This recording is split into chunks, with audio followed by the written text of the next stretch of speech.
Hello, good morning, good afternoon, good evening from wherever you are watching from every part of the world. Welcome to Africa Talk on Lifestyle League. This is the platform where we have conversations that move the African continent forward. Today I have with me a Pan-Africanist and a social commentator, and we're going to be talking about issues around immigration in South Africa and in Africa generally.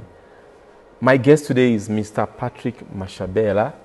Mr. Patrick, you are welcome. Yeah, thank you very much. Thank you for honoring our invitation. And I know it's been a lot of back and forth, over the month and all that. But 2 days ago, the president gave a speech on the current issues happening in South Africa from illegal immigration and all that. So what's your take on his own speech? Did you watch it? Like I say, I'm not able to listen to the man, but I picked some of his points that he made as the sitting statesman. Yeah, he gave the platform for us to talk about this issue. Well, the president was right to say the citizens, the people must not take the law into their own hands. We have a state capacity. We have law and order in the country. There's police, there's home affairs, there's border patrol management. Those people are the ones who must be able to deal with the matter. Yeah, that's where I honestly really agree with him. But I never listen to the man. He's not my guy. He's not vibrant. He's not energetic. He's not for the people. He's for the system. Unlike Jacob Zuma, you could disagree, but you could listen to the man when he talks.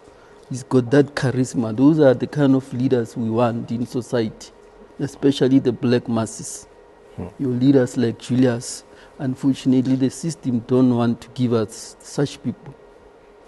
But the president was right. In all fairness, he is the sitting statesman. He is our president. He was elected in parliament and by his organization as the ANC government. So he is our president. Amazing. Now let's talk about the current issues happening in South Africa. There's been so many topics about illegal immigration, the way people have been treated, and xenophobia and all. But I want to ask you a question. Do you think South Africa or South Africans are xenophobic? I don't think South Africans are xenophobic. Not at all. It's just a bunch of hooligans criminals. I see them as criminals. You use the word criminal? Yes, you can't go around beating up people. You're not an official. You ask me for an ID. If I still find a way of finding it, already you're on my face. That's criminality. That's not fair. But sometimes when I go to social media comments, you want to sometimes understand the pain behind some of these actions. Like sometimes I see people say that these things have been building up over the years, over the issue of illegal people coming into the country and all that, and they don't think the president or the government is doing enough to address the issue. I mean, I don't support people taking laws into their hands, but don't you think sometimes the frustration has gotten to the point where people are forced to act? That's fair enough. We are all frustrated. They are frustrated. They should take their frustration in those people who make sure that these things happen, which is our police, which is our home affairs, which is our border patrol management. These systems are all corrupt. Why can't they go and march in those offices? We will all support that as the citizens of the country.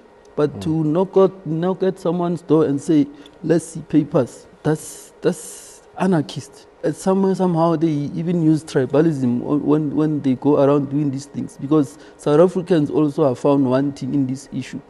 There's a young man who was just murdered the past week. Yeah, I saw it in the news. From the Mossel Bay. Even when they do wrong, they still come and want to be defensive about these things. You can't tell me that three Mozambicans died in Mossel Bay and the young man happens to be South African, the fourth one or the fifth one. They are all of a Tsonga tribe. You come and tell me that that's not a xenophobic or tribalist stance. They want to isolate even the police. Even the police are found wanting on this issue. Absolutely. Because they are themselves, they are human beings. they've got that hatred. But why the hatred amongst their black people? Why the energy amongst black on black? They don't ask the Indians for documentation. They don't ask the Chinese for documentation. They don't ask the white man for documentation. They ask the person next to them, the closest to them. So that is not fair. Right. Let's just let the law take its course. The government is corrupt. Can we direct our anger into those who we elected in the position of power?